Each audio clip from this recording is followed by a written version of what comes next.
Human beings have been around for hundreds of thousands of years. For the vast majority of that time, the total population of humans has been quite small. Then suddenly, at least in the grand sweep of history, the population of humanity exploded. Now it appears that humans might be on the cusp of a new era of demographics, the likes of which we haven't experienced before. Learn more about the global population since the dawn of humanity and what's in store for the future on this episode of Everything Everywhere Daily.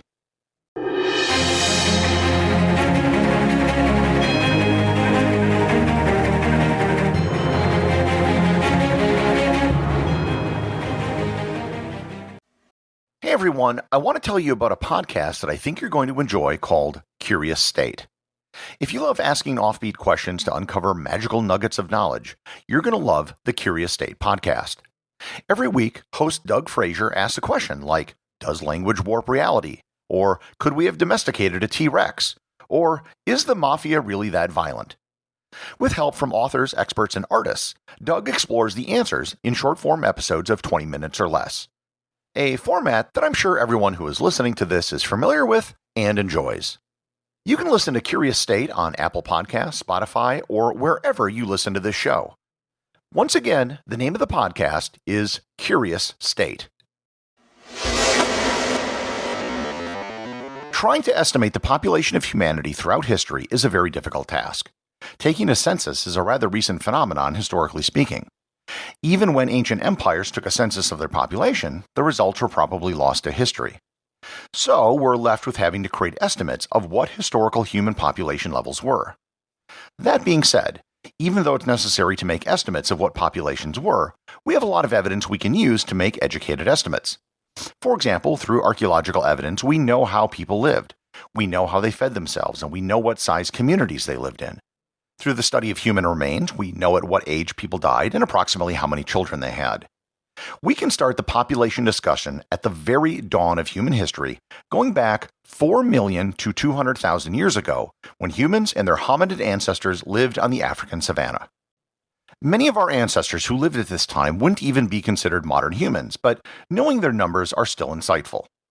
The estimates for the total population of hominids or humans during this period at any given time would be somewhere in the range of 10,000 to 100,000 people. That estimate spans a full order of magnitude, indicating the difficulty in making such estimates. However, populations of any creature will naturally rise and fall over time, so it's entirely possible that at some point both the high and the low estimates may have been true. The average human life expectancy, and again not all of these people may have been modern humans, was about 20 years old. This age factors in infant mortality, which is always something that you have to consider. Our ancestors at this time probably began reproducing almost as soon as they were physically capable, meaning the average age of having a first child may have been extremely low, perhaps as young as 12 or 13. Several theories have proposed that early human populations may have experienced several bottlenecks, where the population may have decreased to dangerously low levels. These bottlenecks reduce the genetic diversity of the surviving population. It isn't known how many such bottlenecks may have occurred in human history, but there must have been at least a few. One of the problems at this time is that all of the humans were living in Africa. Basically, our species was like a really important document you were creating on your computer and you didn't have a backup. If some natural disaster occurred in Africa, it could have wiped out the human race. The event which changed population levels was human migrations out of Africa. Exactly when this first happened and how many times it happened has been the subject of debate and will be the subject of a future episode. But what is certain is that sometime around 300,000 to 150,000 years ago, one or more waves of humans left the African continent. Humanity now had its first backup, and we became a multi-continental species. As humans spread, they were able to inhabit more ecological niches in different places, and populations of humans were able to grow as they migrated. Next, let's lump together the period from 200,000 years ago to 10,000 years ago. This is a long period of time that covers much greater change than did the previous several million years. Humanity spread throughout Asia, Europe, and Australia. Towards the end of this period, humans also managed to finally migrate to the Americas and the New World. The average global human population during this period was probably between 1 and 10 million people, with more people obviously near the end of this period 10,000 years ago. There would have been some bottlenecks during this period as well. One proposed bottleneck was the Toba explosion about 75,000 years ago, which probably caused a massive global die-off of many species. Likewise, when humans first entered the Americas, some estimates put the number in the initial group as low as 70 people. Again, as with the African migration, there isn't a consensus on how many migrations into the Americas occurred or when the first one occurred. The migrations of humans to the Western Hemisphere was sort of like having an off-site backup of our species. Once we get beyond 10 to 11,000 years ago, things began to change rapidly. The glaciers retreated, and humans moved from being mostly nomadic to agricultural. The rise of agriculture allowed for the creation of complex civilizations and a division of labor where some people would engage in pursuits that didn't involve procuring food. The rise of agriculture was actually a mixed bag for humanity, although you seldom hear it discussed that way. While it allowed for many more calories to be consumed, it also resulted in diseases, large-scale wars, and probably a reduction in human lifespans, at least initially, due to shifting to a heavily grain-based diet. I leave the downsides of the agricultural revolution for another episode, but there was one overwhelming upside. It allowed for much larger populations. More food meant more people. For the next approximately 9,000 years, there was a gradual, linear increase in the global population. And by linear, I certainly don't mean that it was perfectly linear. There were enormous events that resulted in the deaths of millions of people, usually from pandemics. The first major recorded pandemic was the plague of Justinian, of which I previously did an episode. Somewhere between a quarter to half of the population in Europe and the Middle East might have died. Nonetheless, large population centers developed in China, India, Mesopotamia, and the Mediterranean. By the year 1000 BC, estimates placed the global population between 50 to 100 million people. Again, these estimates have a large margin of error, but at this point we're only talking about a factor of 2 rather than a factor of 10 as we did 10,000 years ago.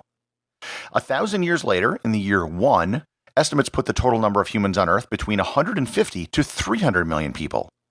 By this time, we have large empires in China, Europe, and India, and humans have expanded to even remote islands and Arctic regions. By the year 1000, the global population hasn't increased by much. Estimates are now between 250 to 310 million. Around the year 1200, things start to change. The global population hits around 400 million people. Trade increased between regions, and technology started slowly improving. The global population kept slowly climbing despite the Black Death and the Mongol invasions. By the year 1600, the global population had reached 550 million people. It took about 600 years to approximately double the world's population.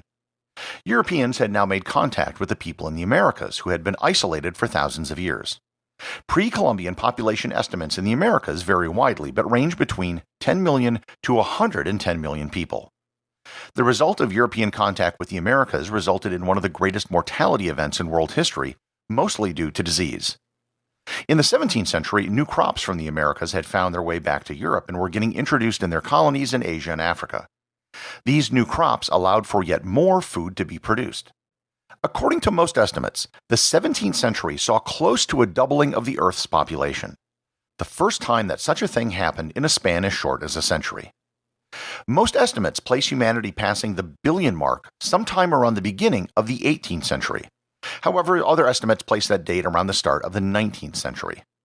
Regardless when humanity hit the 1 billion mark, 19th and 18th century physics vastly outstripped 19th and 18th century biology and medicine. People were still dying of communicable diseases, as I've mentioned in several episodes.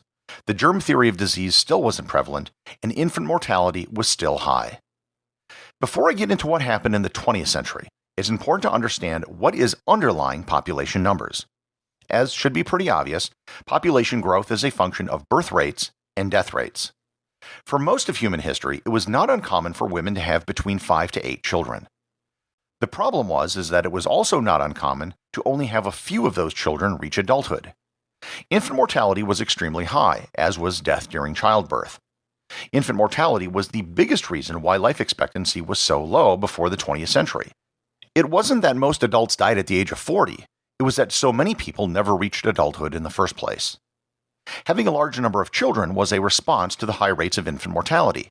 If you knew that only a quarter to a half of your children would reach adulthood, the solution was to just have more children. Also, at the dawn of the 20th century, the vast majority of people in the world still lived in rural areas. And as you'll see in a bit, that is extremely important. The 20th century saw remarkable improvements in healthcare and child mortality. Many communicable diseases either became preventable once the causes were known, aka cholera, or were easily treated like bubonic plague. The dramatic changes to infant mortality and life expectancy didn't result in changes to the fertility rate right away. Although the birth rate did drop, people were still having large families as they did when infant mortality was high. If you look at a graph of the world's population over time, everything is basically flat until the 20th century, when it suddenly becomes vertical. Humanity passed the 2 billion mark around 1927 and kept climbing. 3 billion people was reached in 1959, 4 billion in 1975, 5 billion in 1987, 6 billion in 1999, and 7 billion in 2012. The 8th billionth person on Earth was probably born in late 2022. You might have noticed that the time between every billion people was decreasing, with the last billion having taken just 10 years. At such a growth rate, it might seem that we could hit 20 billion people by the end of the century. However, that is almost certainly not going to happen. In fact, we will probably never hit 11 billion, and quite possibly even 10 billion. That is because there has been a radical change in fertility rates around the world. The number of children required to maintain a population is 2.1 children per couple. The 0.1 is there to capture things such as early deaths, infertility, and other issues which might occur. If you have a fertility rate below 2.1, then your population will eventually start decreasing. And this is exactly what has been happening all over the world. The reason why the population has been increasing the last few years is that the older generation is still living and hasn't died off yet. To put it in terms of a metaphor, imagine climbing a hill in a car, and before you reach the peak of the hill, you take your foot off the gas. The car is going to keep moving forward over the hill even though you're no longer accelerating. That is the phase we're in right now in terms of world population growth. In every developed country in the world, and most developing countries, the birth rate is now at or below replacement level. It has dropped in half in the last 50 years. For example, the fertility rate in South Korea is now 0.89. When a fertility rate is at 1, it means the next generation will be half the size of the current generation. China used to have a one-child policy, which resulted in a dramatic reduction in its fertility rate. They recently removed the policy, but the fertility rates kept dropping. It is estimated that the population of China will only be half the size it is today by the year 2100, and possibly will reach that level several decades earlier. In Japan, the number of births in 2021 was the lowest number they have been since the 19th century. The population of Russia has been decreasing every year since the start of the 21st century. India has reached replacement level, which surprised many demographers by how fast it occurred. Every country in Europe has a fertility rate below the replacement level right now. The only part of the world with fertility rates significantly above replacement level is sub-Saharan Africa. Niger and Somalia still have rates over 6, and Nigeria is still over 5. It's estimated that by the year 2100, Nigeria might be one of the top 2 populous countries in the world, and Lagos may be the world's largest city. Sub-Saharan Africa has lagged behind the rest of the world in terms of fertility rates, but it seems that they will get there as well as fertility rates have been dropping quickly. There have been several reasons for the decrease in fertility rates. The biggest has been urbanization and the increase of women in the workforce. When you live in a city, it's more expensive to have children than if you lived on a farm. And when women work, they tend to put off having children until later, which decreases the total number of children. I have read recent estimates that say the largest number of children the world will ever see is right now. When the world population is going to peak is a subject of debate amongst demographers. Past estimates of population growth over the last several decades have overestimated what the actual population has been. This has mostly been due to how fast the unexpected drop in fertility rates has been. The big question going forward is how low fertility rates will drop and how quickly fertility rates will drop in sub-Saharan Africa. There are estimates which show peak human populations as early as 2040, and some place it around the year 2100. If the 20th century was the century of population growth, the 21st century will probably be the century of population transition, and the 22nd century might be the century of population decline. Your great-grandchildren may very well live in a world where the biggest problem is sustaining and increasing human populations, not trying to decrease them. The population of humanity has seen enormous changes over the last 200 years, and based on the demographic data currently available, we should see a continued dramatic change, albeit in the other direction, over the next 200 years. Everything Everywhere is an Airwave Media podcast. The executive producer is Darcy Adams. The associate producers are Thor, Thomsen, and Peter Bennett. I have boostograms for you. I think I may have had a problem with my lightning node, so I might not have gotten some boosts over the last week, but that has now been fixed. Crypt-O sends 100 sats on the Fountain app and says, "Thank you for doing these podcasts. I love learning new facts, and all your episodes are perfect for that. Very happy to have discovered them. Good luck." Well, thank you, Crypt-O. Doing these shows is my pleasure, and thank you for the 100 sats.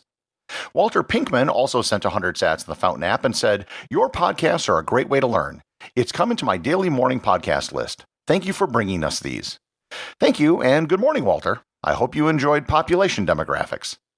Finally, I once again need to send a big shout out to Petar, who has also been sending 1,000 sats every episode, usually with some collection of emojis which corresponds to that show's topic. In response, I will simply say, smiley face, thumbs up. Remember, if you leave a review or send me a boostagram, you too can have it read in the show. Also remember to check out the Facebook group. We are now nearing 500 members. And if you're in the Facebook group or the Discord server, you can get a special sneak peek at whatever the next day's episode will be.